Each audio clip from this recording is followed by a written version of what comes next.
ओम शांति 11 जून 2020।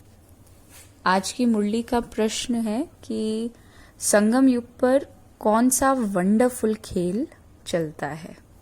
संगम युग पर कौन सा वंडरफुल खेल चलता है। तो बाबा ने आज की मुरली में इसका जिक्र किया हुआ है और बाबा बोले, मीठे बच्चे, ये रुद्र ज्ञान यज्ञ स्वयं रुद्र भगवान ने रचा है। इसमें तुम अपना सब कुछ स्वाहा करो, क्योंकि अब घर चलना है और सब कुछ में मनमत भी आता है। सबसे पहले उसी चीज को स्वाहा करना पड़ेगा। बाबा बोले, ओम शांति। तुम कहाँ बैठे हो? इनको स्कूल अथवा यूनिवर्सिटी भी कह सकते हो।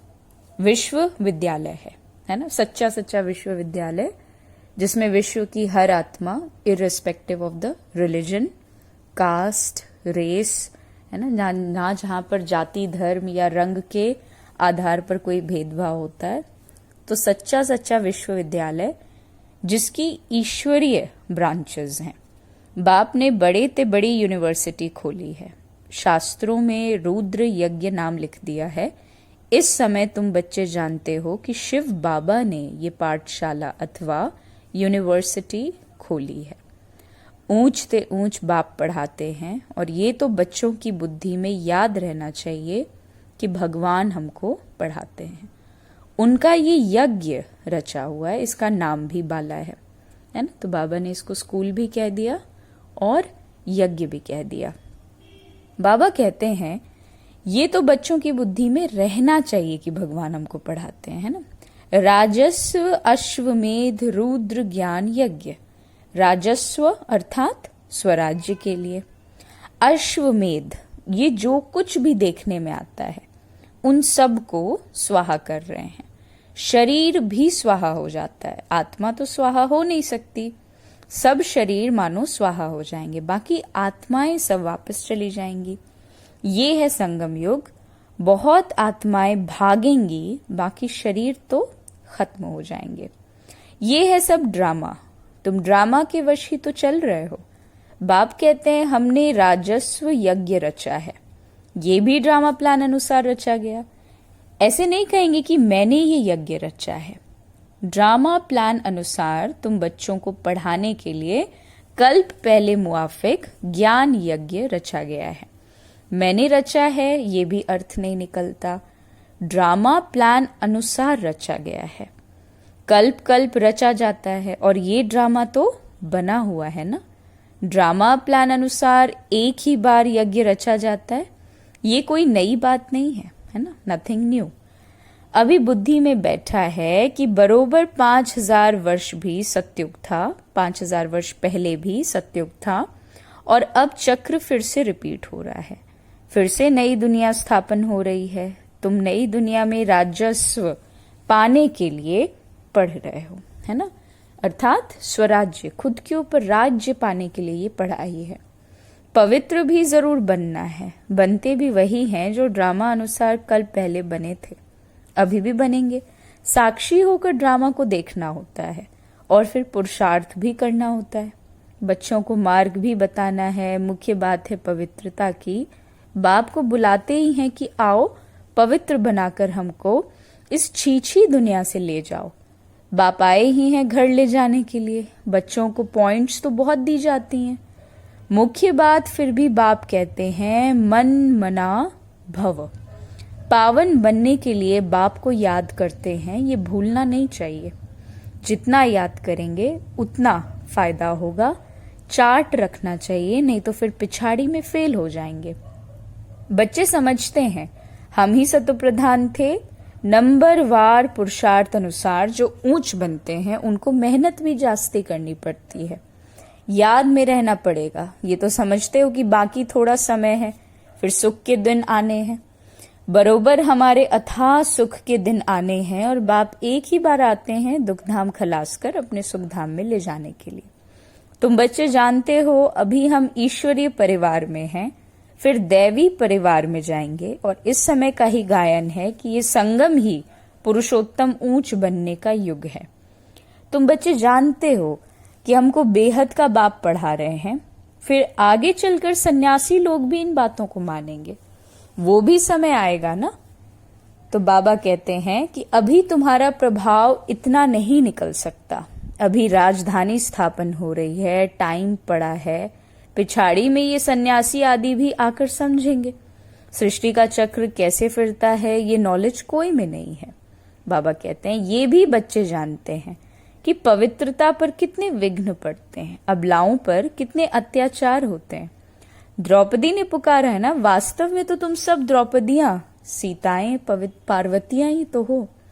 याद में रहने से अबलाएं, कुब्जाएं भी बाप से वर्षा पा लेती हैं, याद में तो रह सकती है ना। बाबा ने कहा ना, शरीर की कोई भी व्याधि बाबा के याद में विघ्न नहीं बन सकती है ना, याद में रह सकती तो है ना।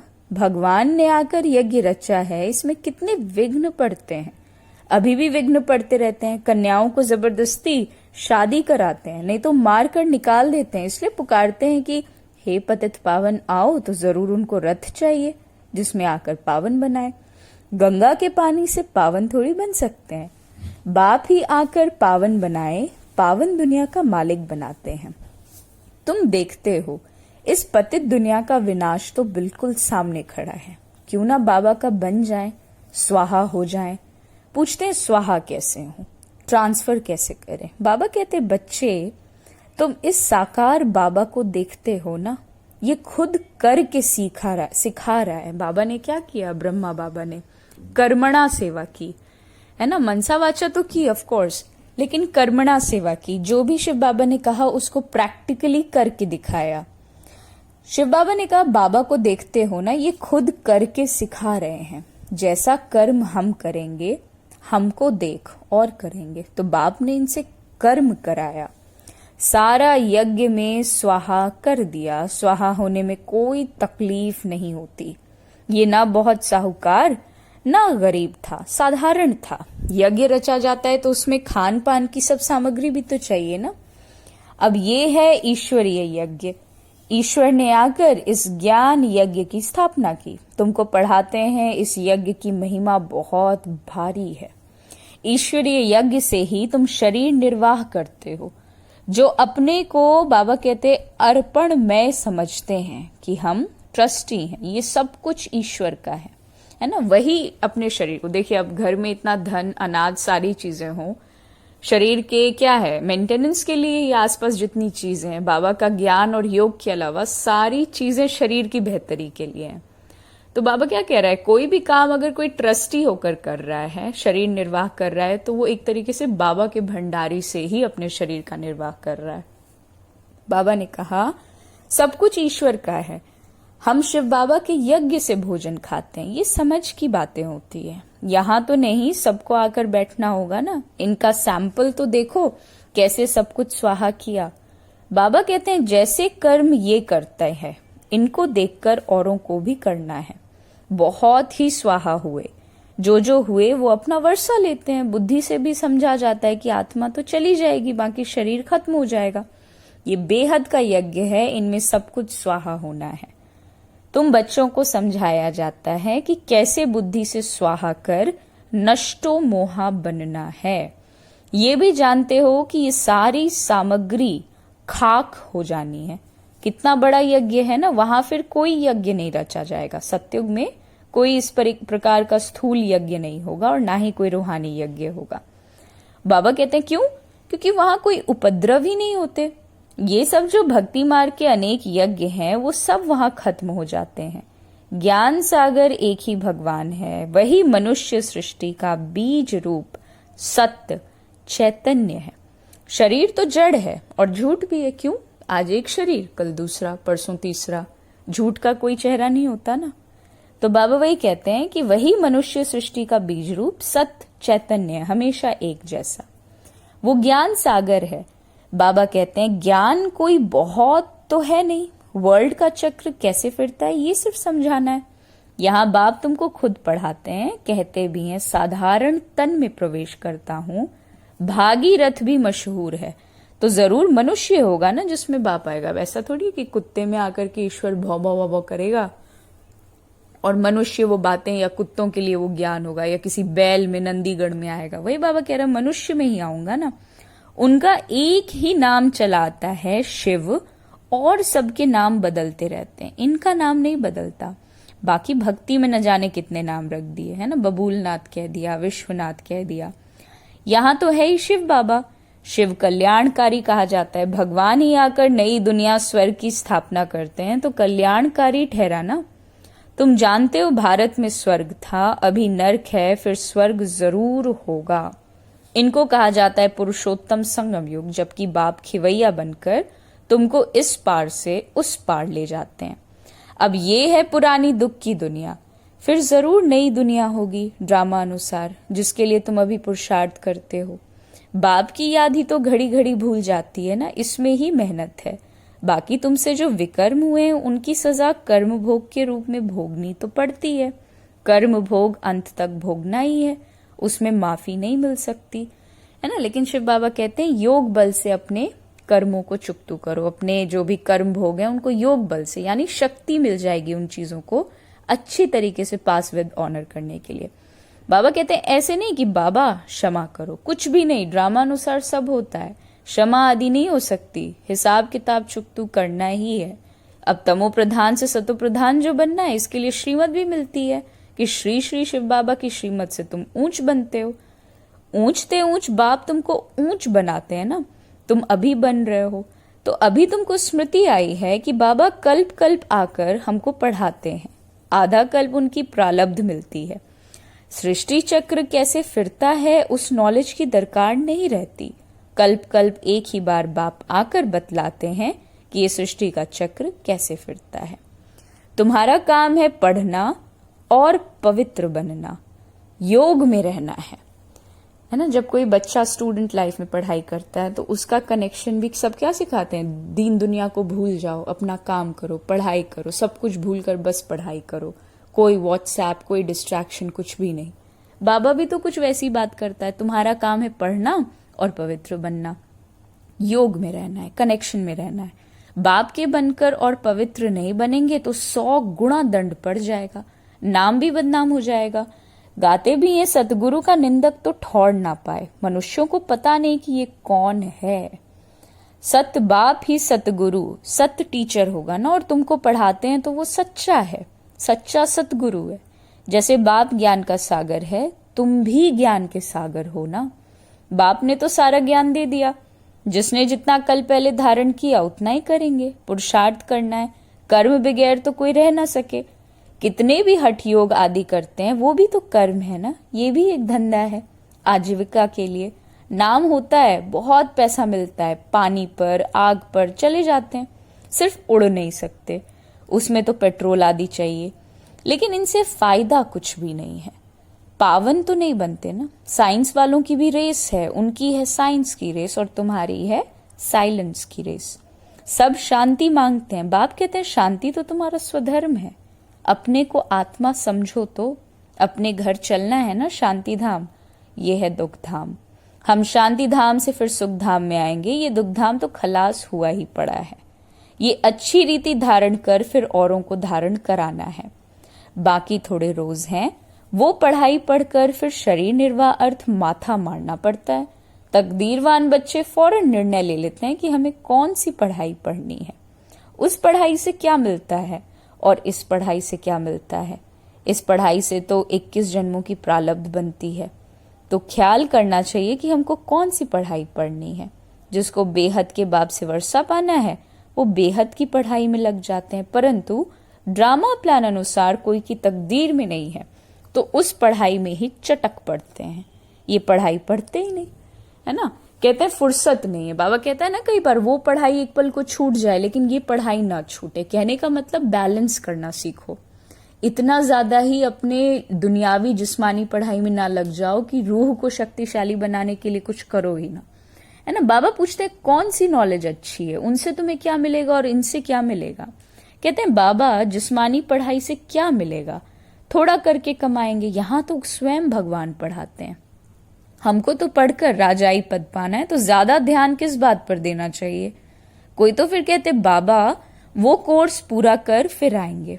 बाबा समझ जाते हैं इनकी तकदीर में है ही नहीं, क्या होना है सो आगे चलकर देखना है। समझते हैं शरीर पर भरोसा नहीं है तो फिर सच्ची कमाई में लग जाना चाहिए। जिसकी तकदीर में है वो अपनी तकदीर जगाएंगे। पूरा जोर लगाना है, हम तो बाप से वर्षा लेकर ही छोड़ेंगे। बेहद का बाबा हमको राजाई देता है, तो क्यों ना ये अंतिम जन्म हम पवित्र बने। इतने ढेर बच्चे पवित्र रहते हैं, झूठ थोड़ी बोलते हैं, सब पुरुषार्थ करते हैं, पढ़ रहे हैं, फिर भी विश्वास नहीं करते। बेहद का बाप आता है तब तो पुरानी दुनिया को नया बनना है ना। पुरानी दुनिया का विनाश तो सामने खड़ा है, ये बहुत क्लियर बात है। समय भी बरोबर वही है, अनेक धर्म भी हैं, सतयुग में तो एक धर्म होता है। ये भी तुम्हारी बुद्धि में है। तुम्हारे में भी कोई है जो निश्चय अर्जुन कर रहे हैं। अरे निश्चय करने में टाइम थोड़ी लगता है, शरीर पर भरोसा थोड़े ही है, जरा भी चांस गंवाना नहीं चाहिए। किसकी तकदीर में नहीं है तो जरा भी बुद्धि में नहीं आता। और ऐसा ही बाबा ने इसी से मिलता जुलता सवाल क्या पूछा कि संगम युग पर कौन सा वंडरफुल खेल चलता है। तो भगवान के रचे हुए यज्ञ में ही असुरों के विघ्न पड़ते हैं। ये भी संगम पर ही वंडरफुल खेल चलता है। ऐसा यज्ञ फिर सारे कल्प में नहीं रचा जाएगा। ये है राजस्व अश्वमेध यज्ञ। स्वराज्य पाने के लिए इसमें ही फिर विघ्न पड़ते हैं।